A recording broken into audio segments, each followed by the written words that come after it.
During your 21 campaign for mayor, did you have any discussions about fundraising with Dwayne Montgomery?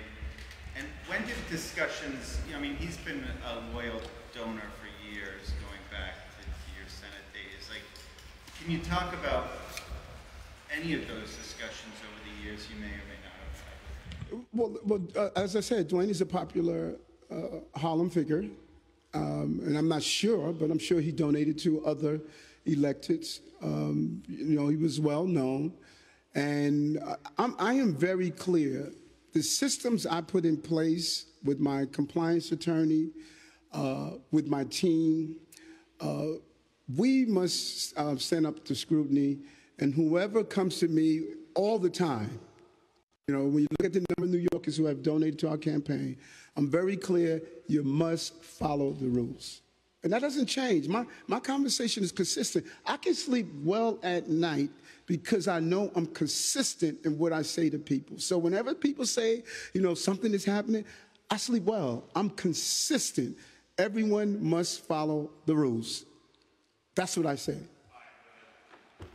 Has anyone in City Hall been contacted by anyone in Barack's office in connection with this fraud donor investigation or the topic of campaign finance more broadly? No. Back and look at your decision. Well, I should say not of my knowledge, because I don't want to say someone does and all of a sudden there's a front page story. Eric said no, I wonder if we go back to last week when you ordered the Department of Transportation to redesign its safety plan for McGinnis Boulevard. You had signed off on the plan, and I wonder if there's something had changed in between your signing off on it and the new decision to order up a redesign. Yeah, 400 people went to a meeting and they raised their concerns. And I listen to New Yorkers. Listen, I'm a biker. Everyone knows that. I know that area. That's in the 9-4 precinct. Over in the 9-4 precinct area, I know it very well. I have been an advocate for safe streets. I've been an advocate for vehicle crashes. I'm very comfortable in my advocacy to make sure this city is shaped to deal with those who use our streets on bikes, on cars, on skateboards, on pedestrians. And this could be a contentious conversation. My desire, I'm not going to force feed communities. I'm not going to do that. My desire, we will have protected bike lanes everywhere, but I'm going to respect the voices of the people who live in these communities, and we can find a win. It's unfortunate that we're in a position now that everyone feels as though you must lose so I can win, and I just don't believe that. We will find a way, don't cut me off. We will find a way to come to get what we're looking for, a safe place. And if I decide within my role as the mayor that I want to re-examine, look at other ways of doing it, I'm going to do that. No, let him finish. Let him finish. Let him finish. Go ahead. Supported the local councilman and the local assemblywoman and 7,000 community residents on a petition. Who's the local councilman over there? You can rest there. Okay. Now ask another question.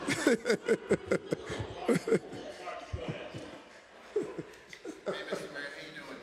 How you? Good to see you. I want to ask you about a part of the indictment. Montgomery was talking to one of the other people that were indicted over the phone, saying something to the effect of, he's not going to do anything unless there's $25,000.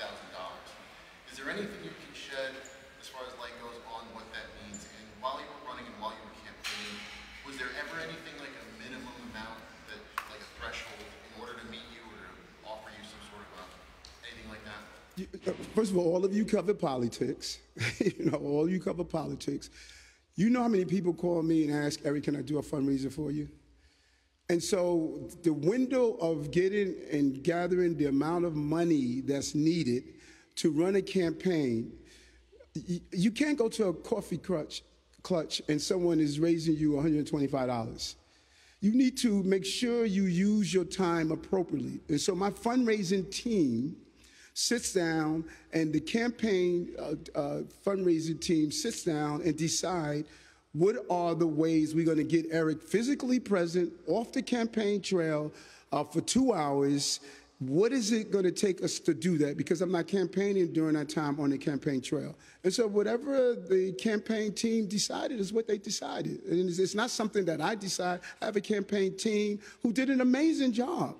You know, the campaign team did an amazing job doing what's needed. The thousands of donors, you know, they just did a good job. And so they're not going to have me move around the city. My scheduler, my campaign team, the team is not going to have me not use my time at a maximum. And so commendable to them for understanding what everyone does. You're not going to give president of any country that's going to pop in for a fundraiser without saying, this is what we are expecting for this event. No council person, no congressperson, no state senator. This is, you know, you all covered politics before. You know that these indicators are in place. And the finance and fundraiser of the campaign makes those determinations. Mr. Mayor,